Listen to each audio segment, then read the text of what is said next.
Espíritu Santo que la Iglesia proclama oficialmente en el domingo de Pentecostés, ya de este domingo en 8, la secuencia del Espíritu Santo.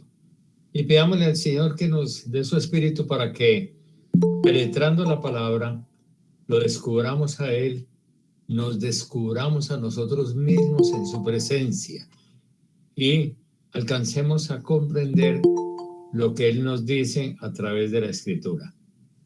En el nombre del Padre, del Hijo y del Espíritu Santo. Amén. Ven, Espíritu Divino, manda tu luz desde el cielo. Padre amoroso del pobre, don en tus dones espléndido. Luz que penetra las almas, fuente del mayor consuelo. Ven, dulce huésped del alma, descanso de nuestro esfuerzo. Tregua en el duro trabajo, brisa en las horas de fuego, gozo que enjuga las lágrimas y reconforta en los duelos. Entra hasta el fondo del alma, divina luz, y enriquécenos. Mira el vacío del hombre si tú le faltas por dentro. Mira el poder del pecado cuando no envías tu aliento. Riega la tierra en sequía, sana el corazón enfermo. Lava las manchas, infunde calor de vida en el hielo. Doma el espíritu indómito, guía al que tú eres el sincero. Reparte tus 7 dones según la fe de tus siervos. Por tu bondad y tu gracia, dale al esfuerzo su mérito. Salva al que busca salvarse y danos tu gozo eterno. Amén.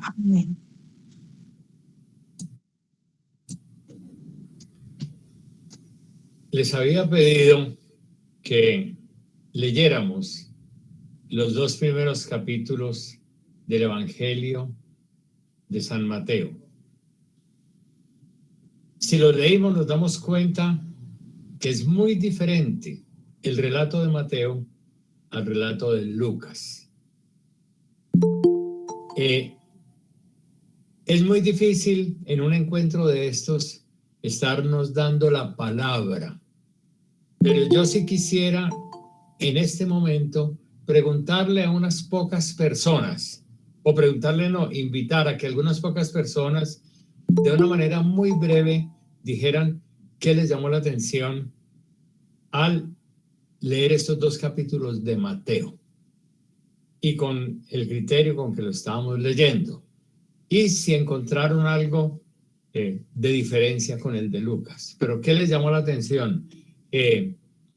Encienden el micrófono, hablan brevemente y vuelven y lo apagan para que otra persona también lo encienda, hable y lo apague. Y así nos vamos turnando. Vamos a estar unos breves minuticos, simplemente para escucharnos. Entonces, el que quiera, hace una seña con la mano, pone su micrófono y comenzamos.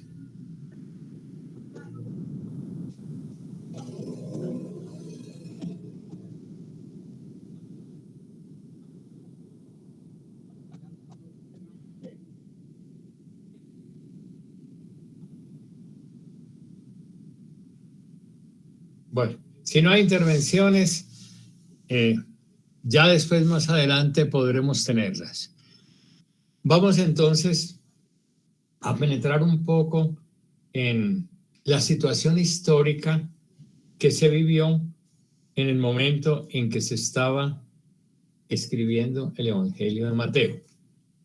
Es más o menos por la época que se había escrito el Evangelio de Lucas, que ya lo vimos.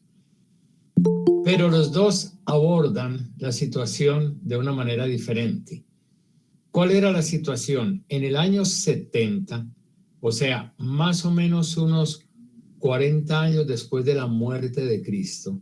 Mire que ha pasado mucho tiempo, 40 años después de la muerte de Cristo. En esa época, los romanos fueron e invadieron a Jerusalén porque hubo una revuelta de los judíos, fariseos, celotas, esenios. Estuvieron en contra de Roma y vino Roma y les destruyó el templo, tiró la muralla por el suelo, el templo también lo derribó, recordando lo que decía Jesús, no quedará piedra sobre piedra. Y a los judíos les tocó salir huyendo, porque hubo una gran matanza dentro de la ciudad y muchas familias se dispersaron. Pero cuando se dispersaron los judíos, había unos cuantos judíos, unas cuantas familias judías que habían creído en Jesucristo. O sea, eran ya judíos, pero también cristianos, judeocristianos. Pero la gran mayoría de los judíos no habían creído en Jesucristo. Y entonces salieron todos huyendo de los romanos. Y fue pasando el tiempo y los judíos ya habían perseguido a los cristianos desde la época de San Pablo. Creo que lo recordamos bien. Pablo fue un perseguidor. Y después Pablo se convirtió, se volvió misionero del Evangelio y ya empezaron sus antiguos amigos a perseguirlo a él y a perseguir la iglesia. Ese es el ambiente en que creció la iglesia. De Lucas decíamos que estuvo mirando muy especialmente la gente que entraba, pobres, marginados, extranjeros, gente con vicios, pecadores, pero que querían encontrar un espacio para su conversión, gente que creyó en la misericordia de Dios a pesar de sus debilidades. Y el Evangelio de Lucas es un evangelio para los pobres, para los débiles, para los enfermos, para los ciegos, para los pecadores. Y a todos los invita a comprender que Dios es compasivo y misericordioso. Compasivo quiere decir que sufre con el dolor ajeno, que se mete en los zapatos del que está sufriendo de su dolor y se vuelve solidario, acompaña. Y el Evangelio de Lucas presenta una parábola muy significativa para mostrar la compasión, y es la del buen samaritano. Un hombre caído por tierra, pasa un sacerdote de largo, indiferente, pasa un levita, también indiferente, y luego se acerca un samaritano. Y ese samaritano baja del animal en que viaja, se acerca, cuida, le echa aceite, lo sube en el animal, va hasta la posada, lo deja allí. Es decir, es toda una serie de detalles de un corazón compasivo, y era un desconocido. Y la misericordia tiene que ver sobre todo con la fragilidad, con la debilidad, con el pecado humano, con los vicios, con aquellas costumbres que a veces nos sentimos incapaces de superar o que nos cuesta mucho. La misericordia es la gratuidad del perdón, comprender la debilidad ajena, saber que nosotros también somos débiles, entonces no rechazar, no despreciar, no humillar al que es débil, sino tender la mano, acompañar, perdonar. Así tenemos el Evangelio de Lucas. Ese ya lo hemos estado viendo durante este tiempo. Lo que estoy haciendo es un resumen. Y vemos que si el problema externo es que los estaban persiguiendo, el problema interno es que estaba faltando dentro de las comunidades compasión y misericordia. Y había también en las comunidades cristianas discriminación.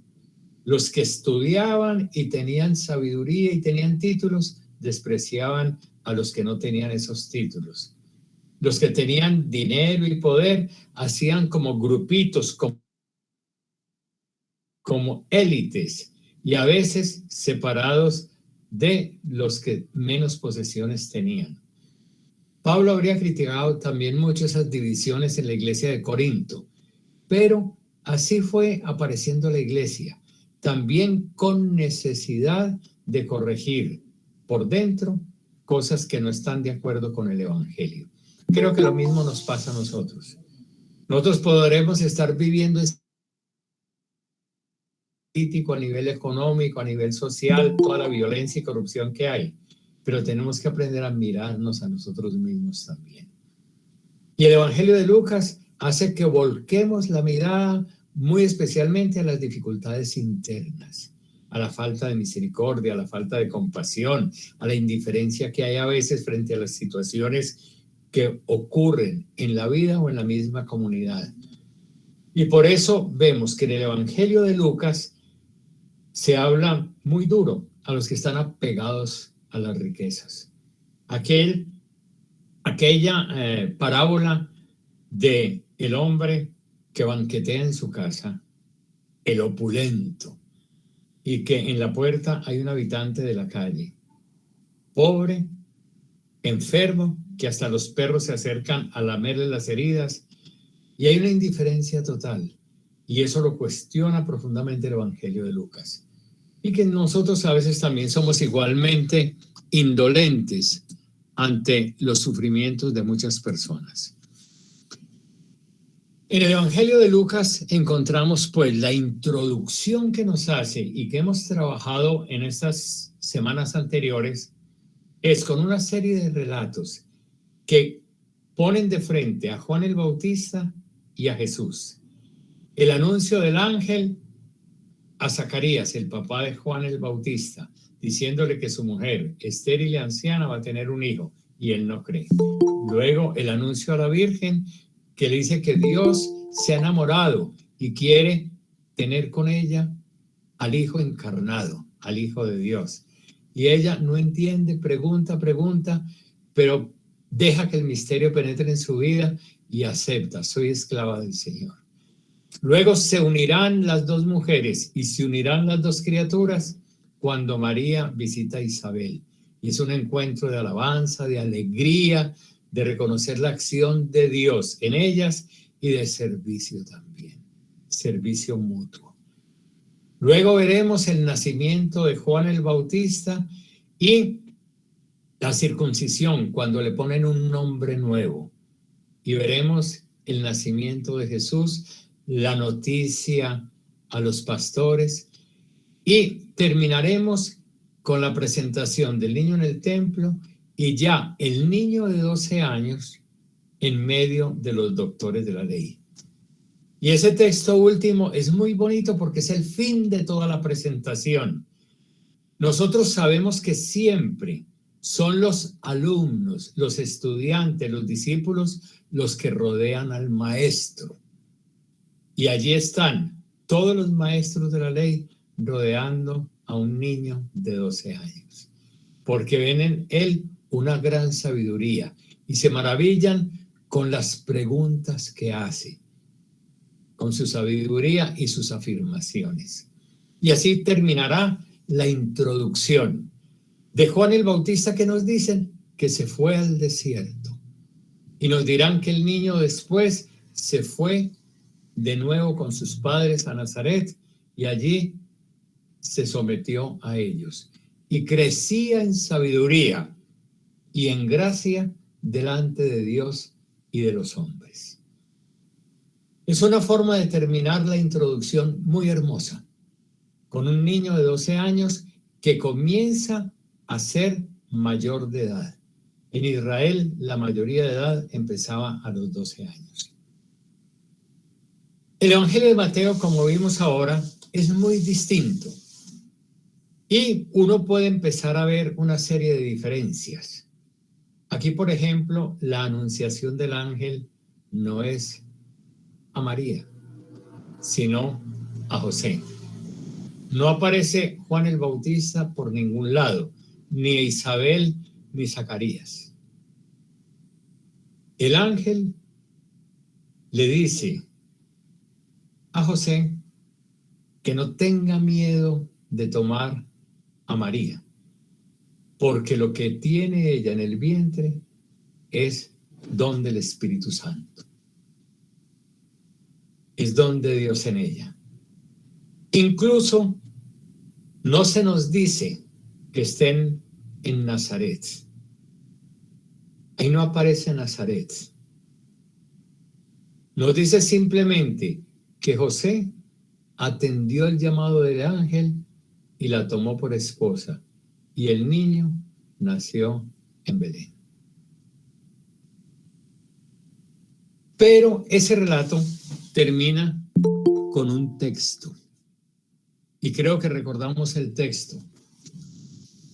Dice, como anunciaba el profeta, la Virgen quedará encinta y tendrá un hijo al que pondrán por nombre Emmanuel. Vamos a detenernos aquí un momentico. Si vimos los dos capítulos y los miramos con detenimiento, nos damos cuenta que van contando algunas historias. Ahora el anuncio al ángel. Después vendrá una actividad de Herodes. Luego volverán a hablar de José, de María y el niño. Luego otra actividad de Herodes. Y cada que van comentando un acontecimiento, recuerdan un pasaje bíblico. Esa es una manera de escribir Mateo para mostrarnos desde el principio, en la introducción del Evangelio, que Jesús es el Mesías esperado y anunciado por los profetas, que es el Mesías enviado por Dios. Y cada que dice alguna afirmación sobre Jesús, la acompaña de un respaldo en las Escrituras, en el Antiguo Testamento, en la ley o en los profetas. ¿Por qué hace Mateo esto? Antes de continuar el análisis de cada párrafo, de cada perícopa, miremos un poco la situación general. Mateo había sido discípulo de Jesús y él había sido, siendo judío, siendo del pueblo de Jesús, él había sido cobrador de impuestos. Es decir, trabajaba al servicio del Imperio Romano. Y los cobradores de impuestos, que los llamaban publicanos, eran odiados por el pueblo. Por un lado, porque los sentían como traidores, que nos están sacando la plata a nosotros para dárselas a la potencia política y militar y económica que nos está dominando. Y entonces la gente le tenía rabia, le tenía desprecio a los cobradores de impuestos. Entonces Mateo, desde el principio, antes de conocer a Jesús, ya supo lo que era el desprecio de los fariseos, el desprecio de los escribas, de los doctores de la ley, porque a él, aún siendo judío, por el trabajo que tenía, no le permitían entrar a las sinagogas, no le permitían entrar al templo, ni participar de las comidas comunitarias de Israel. Entonces, él era un marginado en su propio pueblo por el trabajo que ejercía. Y esa experiencia la tuvo antes de conocer a Jesús. Y Jesús, pasando por el lago de Cafarnaúm, cuando estaba buscando y formando el grupo de los discípulos, ya había llamado a Simón y Andrés, pescadores, había llamado a los hermanos, los hijos del Zebedeo, Santiago y Juan, que estaban en la barca con el Padre, y luego llamó también a este hombre marginado. Y con el llamado que le hizo a él, a Mateo, Jesús empezó a romper las normas de los fariseos, de los escribas, y tampoco le pidió permiso ni a Simón, ni a Andrés, ni a Santiago, ni a Juan. Les puso un compañero que ellos probablemente también despreciaban como los despreciaba todo el mundo. Y aunque el texto no nos dice nada, a ellos les tocó tomar una decisión. O aceptaban a ese nuevo compañero o tenían que abandonar a Jesús, porque Jesús llamó, acogió y recibió a este cobrador de impuestos. Esto tuvo que haber quedado muy marcado en la cabeza y el corazón de Mateo, de Leví, tiene los dos nombres. Y después uno verá cuando ya haya pasado mucho tiempo, cuando ya Jesús haya muerto y resucitado y las situaciones estén difíciles, él recordará esa experiencia primera. A Mateo le tocó entonces, durante los 3 años de la vida pública, acompañar a Jesús y ver cómo se relacionaba con los enfermos, particularmente con los leprosos, con los extranjeros, con los pecadores, con las mujeres, con las prostitutas, con aquella gente que era rechazada por los maestros de la ley. Él veía que Jesús los acogía, comía con ellos, conversaba de las cosas que ningún hombre conversaría con una mujer. Hablaban de la ley, hablaban del sentido de ser pueblo de Dios. Eso fue quedando en la cabeza y en el corazón de Mateo. Por eso tenemos un evangelio tan diferente al de Lucas. Lucas nunca convivió con Jesús. Lucas empezó por allá en el extranjero a participar del evangelio porque conoció a Pablo cuando Pablo estaba predicando por allá. Y Lucas fue un hombre valioso y escribió hermoso, como lo hemos visto y como lo volveremos a ver, pero no había sido testigo. Él mismo nos cuenta que se puso a recoger material y lo organizó y lo ordenó. Pero aquí con Mateo estamos participando del escrito de un discípulo, amigo muy cercano a Jesús, que había sido marginado y Jesús lo incorporó a su grupo. Mateo, después de muchos años de haber muerto Jesús y ya después de la destrucción de Jerusalén, cuando vinieron los romanos, ¿cierto? Y la destruyeron, por ahí todavía estaba Mateo. No se sabe bien cuándo murió Mateo, pero si no estaba él, al menos estaban todos sus escritos y la comunidad los organizó de acuerdo como él los planteaba. ¿Qué encontramos en el Evangelio de Mateo? Encontramos, por un lado, que después de que destruyeron a Jerusalén, los judíos salieron huyendo y algún grupito de judíos que creyeron en Jesucristo también salieron huyendo. Pero los que creían en Jesucristo estaban coleccionando escritos nuevos que no estaban en la Biblia, que no estaban en lo que nosotros llamamos el Antiguo Testamento. Ellos lo llamaban simplemente la ley y los profetas. ¿Qué cositas nuevas había? ¿Qué escritos nuevos? Pues estaban las cartas de San Pablo, estaban colecciones de visitas de Jesús, de milagros, de enseñanzas, estaban algunos relatos de la pasión de Jesucristo. Ya se había escrito el primer evangelio, el Evangelio de Marcos. Entonces, había una serie de escritos que estaban en las distintas comunidades cristianas, en distintos pueblos. Aquí tenían unas colecciones, allí tenían otras colecciones, pero los judíos que no creyeron en Jesús, aquellos judíos que estaban disgustados con Jesús y con la iglesia, porque les parecía que Jesús, con esa libertad ante la ley, estaba corrompiendo al pueblo judío. Y pensaban que los seguidores de Jesús también, con esa libertad que tenían frente al sábado, frente a la ley, frente a los alimentos, frente a comer con pecadores, frente a juntarse con personas impuras, veían en ellos como gente que estaban degenerando el judaísmo y por eso los perseguían. ¿Qué hicieron los fariseos?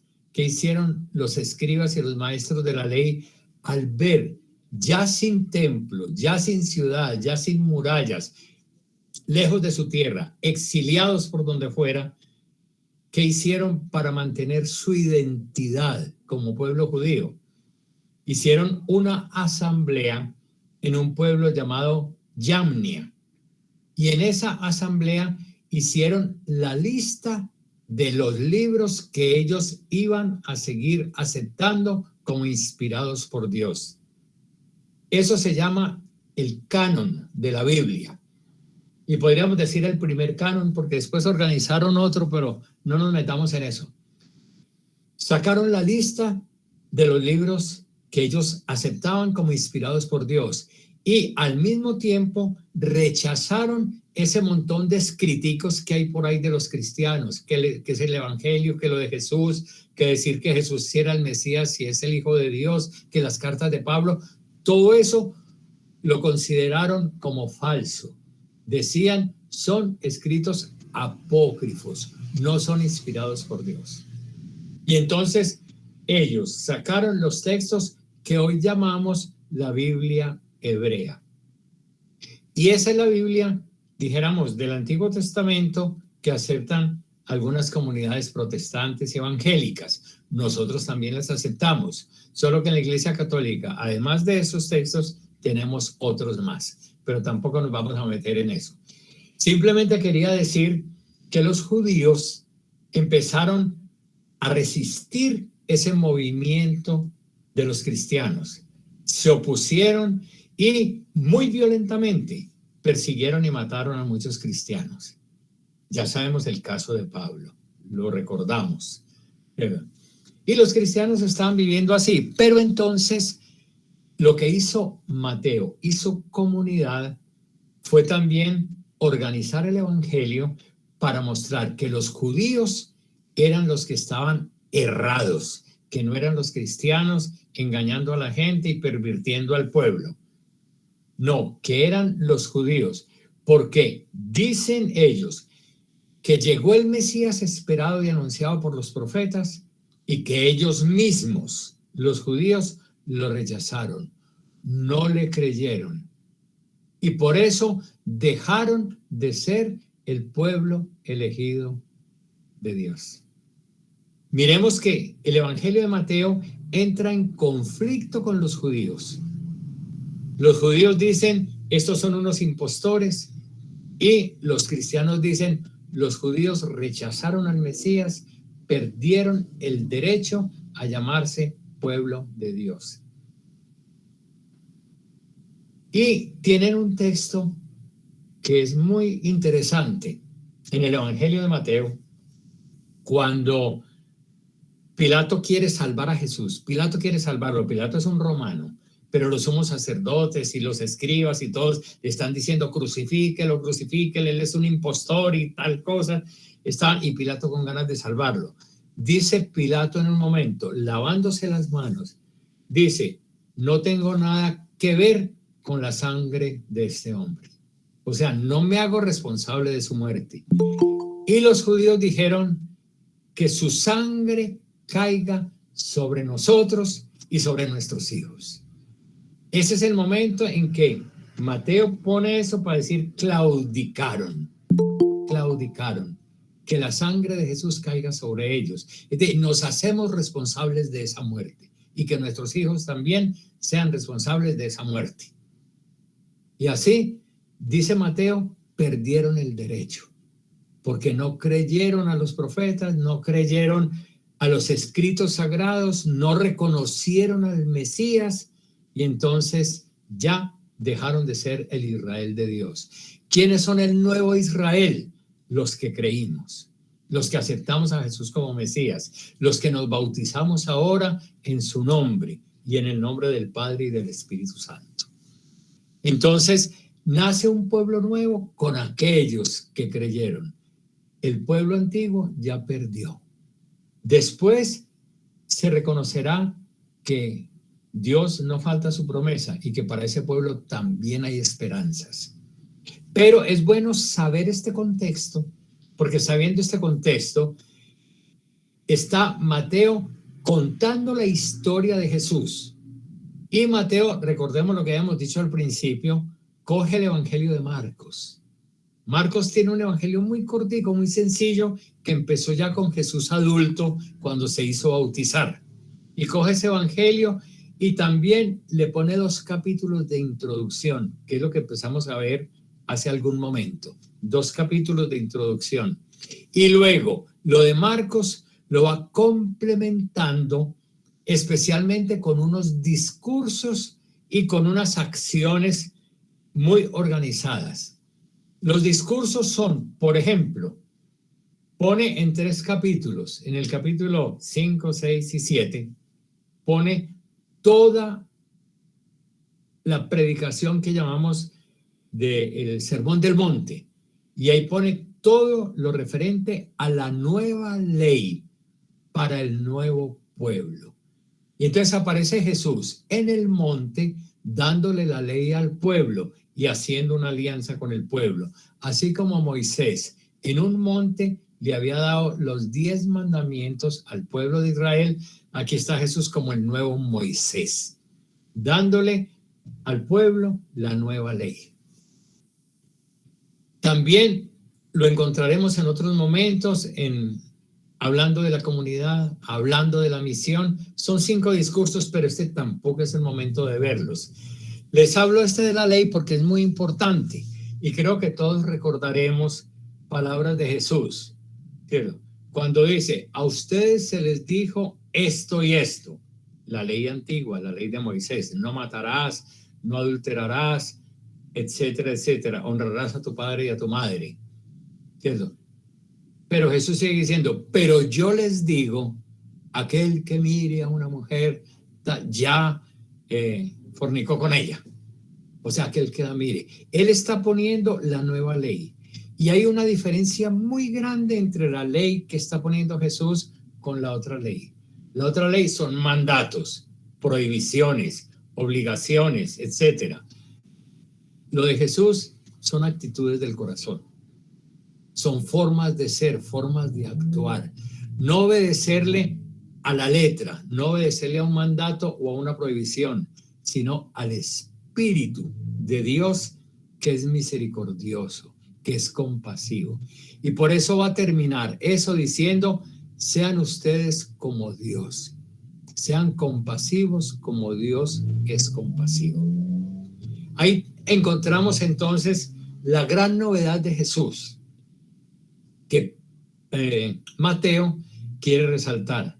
Ante una ley escrita en la piedra y con la cual funcionó el antiguo pueblo de Israel, el Señor presenta ahora una ley nueva, escrita en los corazones, y que será la ley de todo el nuevo pueblo de Dios, el nuevo Israel, la iglesia. Y por eso todo lo que presenta el Señor, pero yo les digo, son actitudes del corazón. Y eso mismo sale en las bienaventuranzas. Bienaventurados los limpios de corazón, bienaventurados los misericordiosos, bienaventurados los que tienen hambre y sed de justicia. O sea, no son los que cumplen leyes, sino los que responden al dolor del mundo y a las situaciones de los pueblos con un corazón generoso, con un corazón lleno de bondad, de ternura, de transparencia, de misericordia y de compasión.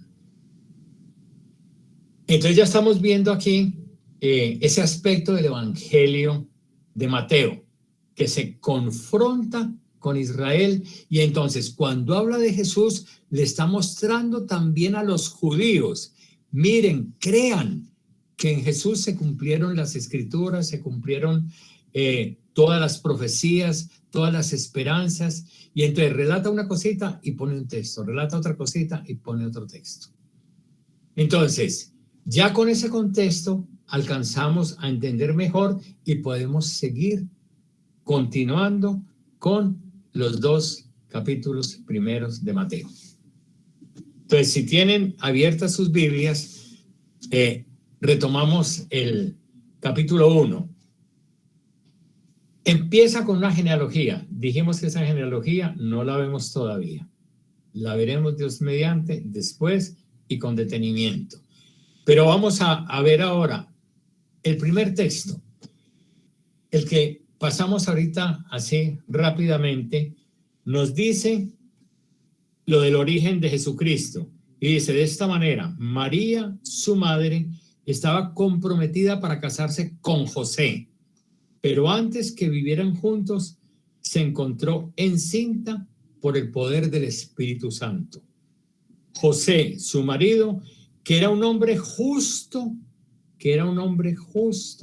¿qué quiere decir esa palabra, un hombre justo? O sea, era un buen judío, punto. Cumplía los mandamientos, hacía las cosas como estaban ordenadas por la Escritura y por las autoridades del pueblo. Eso se llamaba un hombre justo. Hacía las cosas como él veía que era la voluntad de Dios. Lo mismo que Pablo de Tarso. Pablo también era un hombre justo y él siempre lo dijo, fui fariseo y de los buenos, no de los hipócritas, porque había muchos hipócritas y Jesús le tiró muy duro a los fariseos hipócritas, pero había algunos que querían hacer las cosas bien hechas. José era un hombre cumplidor del deber. Y entonces eso es muy importante porque Pablo le está hablando a los judíos cumplidores del deber. A los que los están persiguiendo a ellos también le está hablando, le está diciendo, mire, aquí hay un hombre que pensaba como ustedes y acogió el plan de Dios y cambió el proyecto de su vida porque descubrió la voluntad de Dios en su historia. Entonces es una invitación también a los judíos que cumplen, hoy diríamos a los católicos practicantes, para decirle, ojo a lo que ven en José. Si yo soy católico practicante, ojo a lo que veo en José, porque hay católicos practicantes que a veces aman más las leyes que el proyecto de amor que encierra el Evangelio. Entonces, ojo, entonces José se va volviendo como modelo. Él, pues estaba ya comprometido a casarse, ya habían hecho un primer pacto, pero todavía no vivían juntos. ¿Y qué nos dice? Vio la necesidad de repudiarla. Eso lo hace un hombre justo. ¿Por qué? Porque la mujer está esperando un hijo que no es de él. Entonces, el deber le pide y le obliga que la repudie. Pero quiso hacerlo en secreto, porque su amor fue más grande y no quiso que a ella la perjudicaran.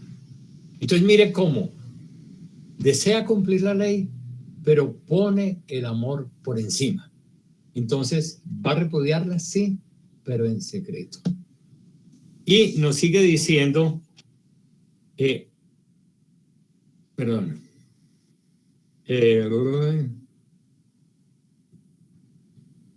ya había pensado hacerlo cuando el ángel del Señor se le apareció en sueños.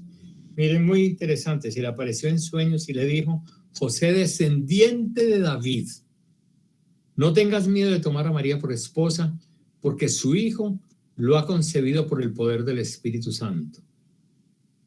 Mire, lo llama hijo de David. Cuando lo llama hijo de David, es un título de carácter absolutamente político, porque los descendientes de David serían los únicos gobernantes legítimos en el pueblo de Israel. En ese momento el que está gobernando es Herodes, pero Herodes no es descendiente de David. Y entonces Herodes es despreciado por el pueblo y fuera de eso era tirano hasta más no poder, pero todo el mundo quisiera acabar con la tiranía de su gobernante. Y aparece aquí un descendiente de David. Cuando se le dice que va a tener un hijo descendiente de David, es que ese hijo va a ser muy especial y va a tener una misión muy especial. Le dice, le vas a poner, María ha concebido con el poder del Espíritu Santo, tendrá un hijo y le pondrás por nombre Jesús. Se llamará así porque salvará a su pueblo de sus pecados. Y lo que yo decía ahora, que se repite continuamente, todo esto sucedió para que se cumpliera lo que el Señor había dicho por medio del profeta. La Virgen quedará encinta y tendrá un hijo al que pondrá por nombre Emmanuel. Ese texto de Isaías, en el capítulo 7, es un texto muy bonito, porque un rey había cometido una calaverada y había matado a su propio hijo ofreciéndoselo a los dioses. Esa fue una costumbre, digamos, pagana que se estaba metiendo en Israel. Y cuando él mató a ese hijo, entraron en peligro de guerra con naciones vecinas. Y entonces, si llegan los vecinos y toman prisionero al rey y no tiene hijos, se acabaría la descendencia de David. Por lo tanto, existía el gran peligro de que la promesa de Dios, de que la familia de David reinaría para siempre, se hubiera perdido. Son cosas de la historia que quizás en este momentico no se alcancen a captar del todo, pero aquella mujer era una empleada, una de las mujeres del rey, ¿cierto? Una, digámoslo así, una muchachita del servicio que estaba esperando un hijo. Y entonces, cuando le dicen al rey, mire, Dios está con nosotros porque hay una muchachita que lleva en su vientre un hijo suyo, ¿cierto? Y ese texto de esa muchachita que estaba embarazada del rey será el que retome ahora Mateo para recordar las promesas siempre válidas de Dios. Que María es una jovencita que está esperando un hijo y le está diciendo a José, tómela, que eso es obra del Espíritu Santo y Dios va a hacer grandes obras con ese muchachito. Esos son detalles que nos ayudan a entender lo que Mateo quiere comunicarnos. No vamos a entrar detalle por detalle porque el tiempo no lo da, pero sí que vamos tomando la estructura general del relato. Cuando José despertó del sueño, hizo lo que el ángel del Señor le había mandado, tomó a María por esposa y sin haber tenido relaciones conyugales, ella dio a luz a su hijo, al que José puso por nombre Jesús, Salvador. ¿Cierto? Ahí dice que dio a luz a su hijo. En ese relatico no nos dice dónde, pero en el relato siguiente ya sí afirma. Jesús nació en Belén. Miremos un detalle, que en este relato no aparece Nazaret para nada, así como en el relato de Lucas sí aparecía Nazaret. Aquí están, muy cercanos al templo de Jerusalén, muy cercanos. Jesús nació en Belén, un pueblo de la región de Judea, en el tiempo en que Herodes era el rey del país. Llegaron por entonces a Jerusalén unos sabios de Oriente. Lucas no nos habló de esos sabios de Oriente, que se dedicaban al estudio de las estrellas y preguntaron, ¿dónde está el rey de los judíos que ha nacido? Pues vimos salir su estrella y hemos venido a adorarlo. Veamos cómo nos estaban hablando de José, de María y del niño, ¿cierto? Y ahora nos van a hablar de personas que vienen del extranjero, sabios de otros pueblos, de otras culturas, de otras regiones. Y esos sabios vieron la estrella y vienen buscando a aquel por el cual salió la estrella. Pero ellos no saben a dónde van. Simplemente saben que la estrella los está guiando. Y llegan a Jerusalén. Pero al llegar a Jerusalén, ¿cierto? Y al comentar que han visto la estrella, ¿cierto? Se alborotó el pueblo. Se alborotó el pueblo porque es una estrella que muestra un rey que ha nacido. Y no solo se alborota el pueblo, sino que se alborota el rey Herodes. Y ya sabemos toda la historia, que le dice a ellos, vayan, búsquenlo y cuando lo encuentren me avisan que yo iré a adorarlo. Mire, aquí, en este relato, estamos viendo reflejado lo que ocurrió. Herodes representa al pueblo de Israel que lo que quiere es rechazarlo, matar al niño. Y los reyes de Oriente, los magos de Oriente, los sabios, lo que quieren es reconocerlo, adorarlo y ofrecerle sus dones. Eso es lo que está pasando en el tiempo en que escriben el Evangelio. Es decir, después del año 70, cuando ya les destruyeron Jerusalén, etcétera, que los están persiguiendo, los judíos persiguiendo y acabando y cerrándole puertas, y los gentiles, los de otros pueblos, acogiendo a Jesús y viendo en el Evangelio de Jesús una sabiduría que puede iluminar a todas las naciones. Y el Evangelio fue creciendo por todos los pueblos y ha llegado a muchas naciones del mundo. Y todas las culturas, todos los pueblos, todas las etnias, todos los grupos culturales pueden ver en el Evangelio una luz que ilumine sus culturas, y también la iglesia puede ver en las culturas de los pueblos una luz con que enriquecerse.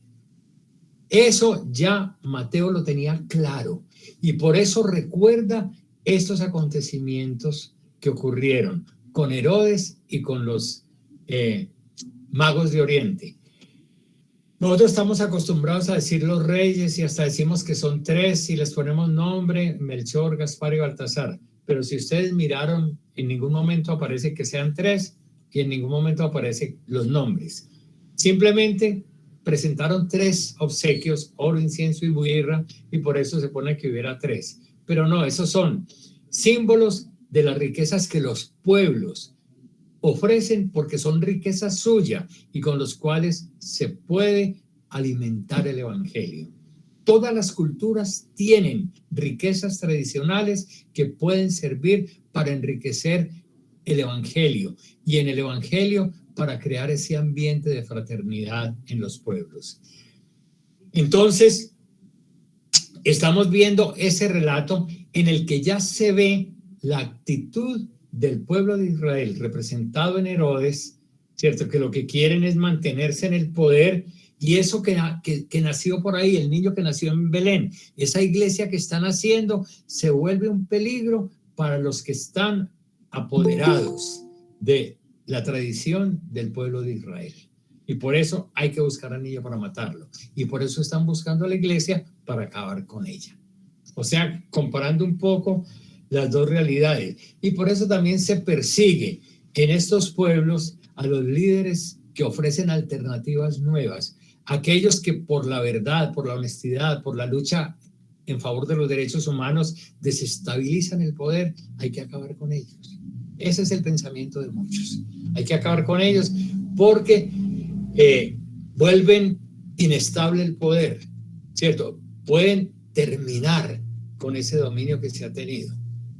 Entonces, vamos a seguir leyendo, porque el texto también terminará con un recuerdo de una cita bíblica. Y va a llamar Herodes a los sabios de Israel a preguntarles ese rey que van a hacer, ¿dónde será? Y los sabios le dicen, en Belén de Judea, porque así lo escribió el profeta.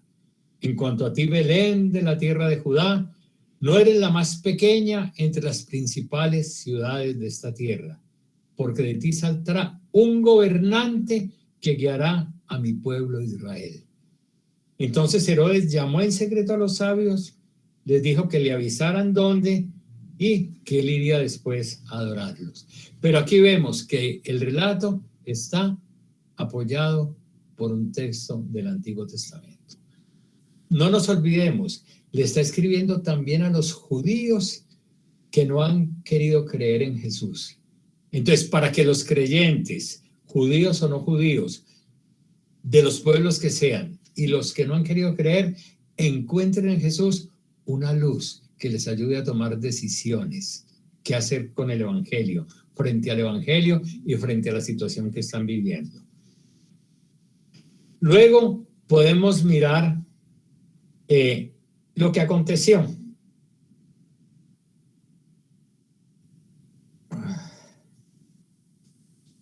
Llegan los magos de Oriente, entregan el oro, el incienso y la mirra, y después vendrá la matanza de los niños. Cuando ya los sabios se habían ido, un ángel del Señor se le apareció en sueños a José y dijo, levántate, toma al niño de su madre y huye a Egipto. Quédate allí hasta que yo te avise, porque Herodes va a buscar al niño para matarlo. Este texto, si Dios quiere, después volvemos a contemplarlo. La huida a Egipto. Aquí simplemente quería ver una cosa. Salió para Egipto. Para Egipto. ¿Y cuál es el sentido? Veamos. José se levantó, tomó el niño, a su madre, salió de noche camino a Egipto, donde estuvieron hasta que murió Herodes. Y esto sucedió para que se cumpliera lo que el Señor había dicho por medio del profeta. De Egipto llamé a mi hijo. De Egipto llamé a mi hijo. Eso nos hace recordar toda la experiencia del Éxodo. El Éxodo fue el movimiento que tuvo el pueblo de los hebreos, que estuvieron 400 años esclavos en Egipto, pero que con el servicio de Moisés, de su hermana María, de las mujeres, de las parteras, de toda una comunidad que creyó en el poder de Dios, esta gente salió de Egipto y Moisés a la cabeza. Y de Egipto fueron por el desierto hacia la tierra prometida, y antes de llegar a la tierra prometida se detuvieron en el monte, y en el monte recibieron la ley, y en esa ley había un proyecto de vida muy hermoso en los 10 mandamientos. ¿Cómo van a vivir cuando lleguen a la tierra prometida? Si eran un pueblo de esclavos, allí van a adorar al Dios que los sacó de la esclavitud y van a celebrar la libertad con un día de descanso a la semana. El sábado, ¿qué hubo? Es a las 1:30, ¿sí? Sí, cómo no, qué gracias. Y me pidieron que mirara el reloj. Está bien, gracias. Espérate que me descontrolé un poquitico. Ellos iban a llegar a la tierra prometida, a vivir como un pueblo libre. Entonces, esos 10 mandamientos, esa ley que llevaban escrita sobre piedra, era una ley para la libertad. Y es muy interesante, adorar a un solo Dios. No se van a meter con los otros dioses que lo que han generado es esclavitud en los pueblos. Van a tener un día de descanso. Esa es la mayor expresión de que son un pueblo libre. Y nunca utilizarán el nombre de Dios para atropellarle la vida a nadie. Hoy día todo el mundo menciona a Dios para invadir a otros pueblos, para criticar a otras personas, para imponer sus propios pensamientos. El mandamiento del juramento es ese: no vamos a involucrar a Dios en nuestros egoísmos, no utilizar el nombre de Dios en falso. Y luego los otros 7 puntos son lo que hoy llaman una ley de convivencia: no matar, no robar, honrar padre y madre, mirar la propiedad ajena, etcétera. Es una ley de convivencia fraternal, que si viven así serán un pueblo libre allí donde lleguen. Solo que esa ley tan hermosa después se volvió en una cantidad de preceptos que lo que hicieron fue buscar con las leyes cómo seguir dominando y explotando al pueblo. Y contra eso se va a ir Jesús. Jesús nunca se va a ir contra la ley, nunca. Se va a ir es contra la manipulación que están utilizando la ley de una manera pervertida para seguir dominando al pueblo. Pero mire, lo que estamos viendo aquí con estos textos es eso, ¿cierto? Que vamos viendo lo que yo les decía, la situación que están viviendo las comunidades en época de Mateo, ¿cierto? Que aquí quedan muy bien expresadas en estos pequeños relatos. Van a Egipto, luego van a volver, pero cuando van a volver resulta que ya murió el faraón, pero el hijo también es muy salvaje, ¿cierto? Mataron a los inocentes, etcétera, y ellos, se oyó una voz en Ramá, llanto y grande lamento. Raquel que llora por sus hijos, que no quiere ser consolada. Entonces, hay toda una situación de dolor expresada en esos relatos. Y se establecieron en Nazaret, lejos de Belén. Ahí es cuando vemos por primera vez el pueblo de Nazaret. Y terminará lo mismo que el de Lucas, Jesús creciendo en Nazaret. Quiero terminar simplemente con esto. Nos damos cuenta que son dos relatos de la infancia de Jesús muy distintos, distintísimos. Si uno no supiera que están hablando del mismo niño, le parecería a uno que están hablando de 2 niños distintos.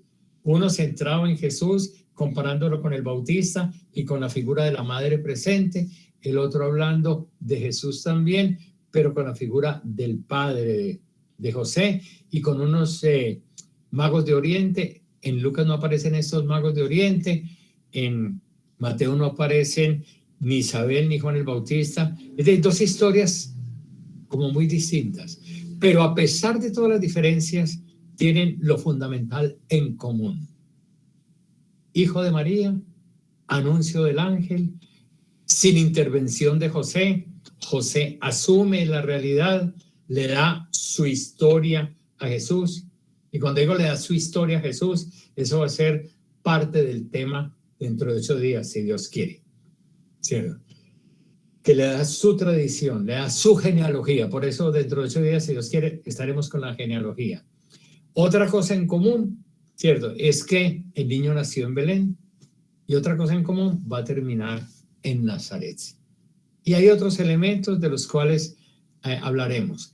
Pero yo quiero que ya vamos mirando también, ¿cierto? Junto a esto que ya leímos para esta semana, dentro de 8 días, por favor, vamos a leer nuevamente esos 2 capítulos de Mateo y vamos a decir qué aspectos de nuestra vida, de la vida de nuestra familia, de nuestro pueblo, vemos reflejados ahí para iluminar esos aspectos de la vida con el Evangelio de Mateo, con esos 2 capítulos. Entonces dijimos, este primer relato nos ilumina esta situación de la familia o esta situación del pueblo, lo que están viviendo en tal parte, cosas por el estilo, para empezar a saborear, ¿cierto? El gusto de encontrar luz en el Evangelio para iluminar la vida que estamos viviendo. Y vamos a mirar también, bueno, ya lo había dicho varias veces, la genealogía. Entonces, le damos gracias a Dios, ya estamos llegando al momento de finalizar y pidámosle de nuevo al Señor que nos dé la gracia de que esto que estamos viendo aquí, pues nos sirva como fuerza espiritual. Si alguno de ustedes queda con inquietudes, queda con dudas, con lo que sea, ya tenemos el teléfono. Aquí hacerlo en colectivo sería muy hermoso, pero dificulta, porque estar dando la palabra y todo y la falta de experiencia que tiene uno en esto, y puede hacer una cosa un poco compleja, pero tenemos que ir buscando también la manera de que nos escuchemos, que no sean solamente escuchándome a mí. Gloria al Padre, al Hijo y al Espíritu Santo, como era en el principio, ahora y siempre, por los siglos de los siglos. Amén. Y nos